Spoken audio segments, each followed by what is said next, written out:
Welcome back. I'm Michelle Hamilton, manager of the Mary Washington House, part of the Washington Heritage Museums here in Fredericksburg. And while we're temporarily closed, we thought we would share some fun stories about George Washington. And if you like these or any of the previous stories in our series, they're all available in our museum store. Today, I'll be featuring George Washington and the General's Dog, a story about George's love of dogs.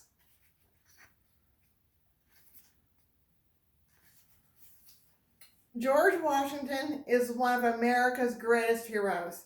Most people know that George was honest and brave, but there is something about George that people don't always know. Here's a picture of George, and then we got some suspicious bunny ears right here.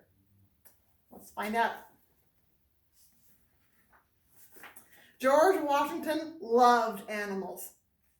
Here's a collection of some of his pets. Let's see, we got a rabbit, we got a mule, a turkey, a duck, and lots of dogs. Oh, and even a deer.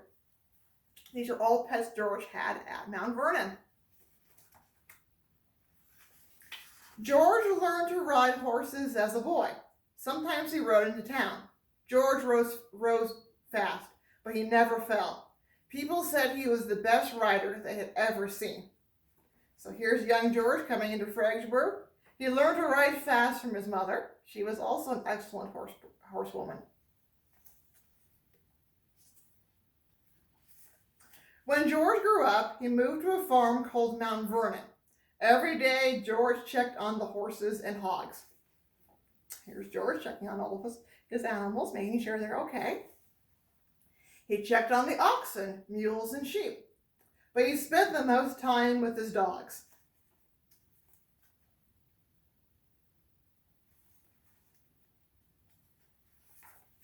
George had a lot of dogs. He owned 36 dogs in his lifetime.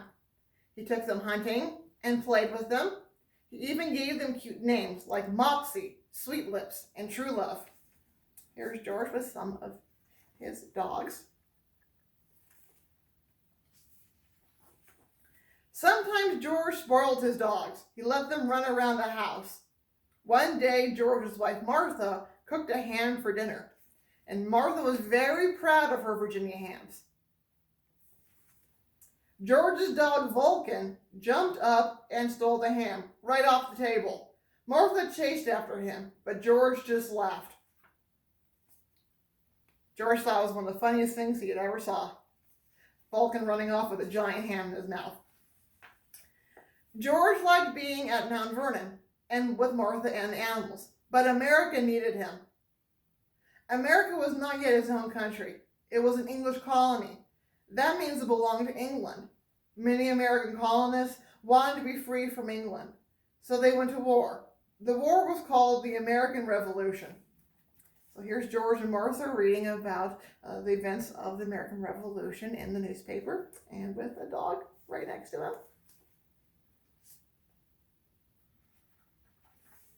The colonists chose George to be their general. George chose his favorite dog, Sweet Lips, to go with him.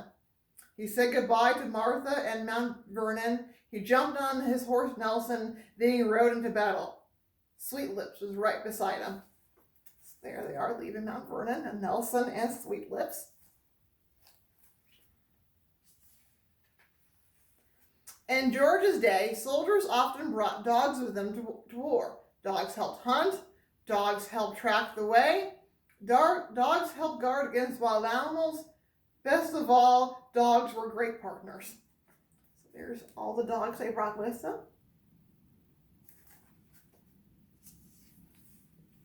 The general of the English army, he was named William Howe.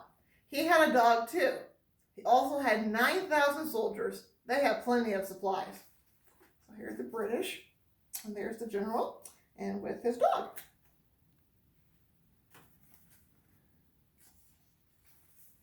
George did not have nearly as many supplies. Sometimes his soldiers were cold.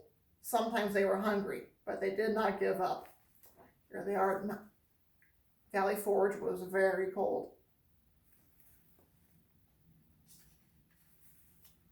In the fall of 1777, George's troops went to Pennsylvania. They were fighting the English troops. Guns fired, rat-a-tat-tat.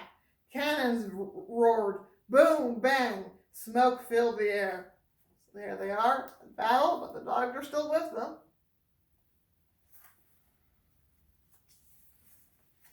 Finally, the fighting ended. The English soldiers went back to their camp. The battle was over for the day. The smoke began to clear. George noticed a dog without a soldier. It looked lost. George bent down and patted the dog's head. There's the poor lost puppy. The dog followed George back to the colonist camp. He wagged his tail. Whose dog is this? Wondered George. George looked at the dog's collar. The tag had a man's name on it. That name was William Howe. William Howe?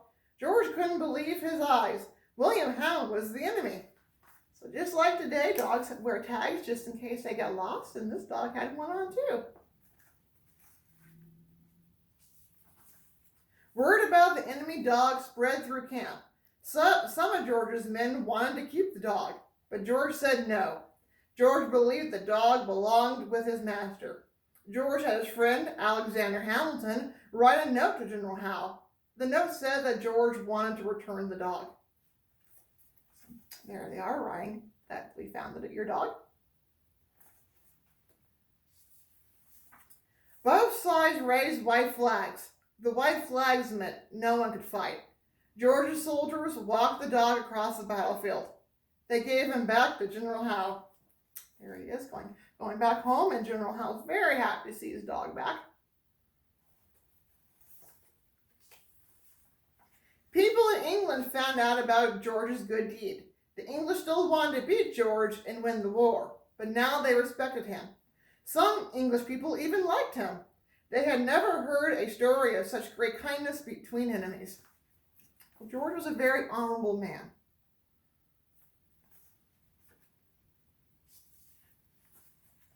In 1783, America won the war against England. America became his own country. George Washington went home to Mount Vernon. He was very happy to go back home.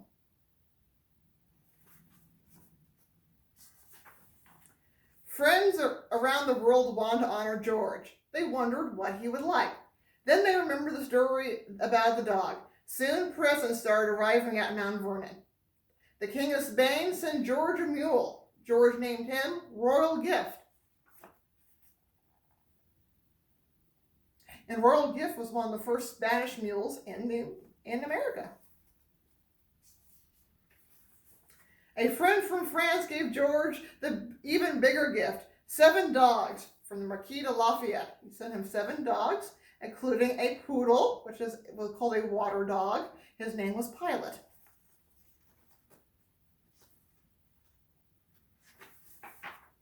George's work was not done, though. The American people needed a leader. They elected George to be their first president.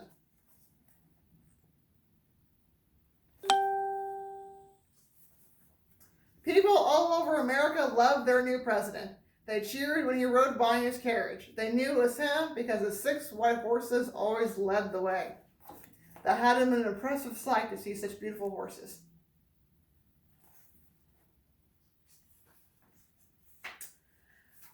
The stories in this book are true. We can't be sure exactly how they happened, but we've tried our best to show the way things might have been. And George Washington's actual letter to General Howe said, General Washington's compliments to General Howe, does himself the pleasure to return him a dog, which accidentally fell into his hands, and by the inscription on his collar appears to belong to General Howe. In fact, this is the actual letter that George had Alexander Hamilton write to General Howe. And there's Alexander Hamilton, how he really looked. George Washington on his horse Nelson. And this was William Howe. So I hope you enjoyed this story. It can be purchased at the museum store here at the Mary Washington House. And we hope to be able to see you all in person very soon.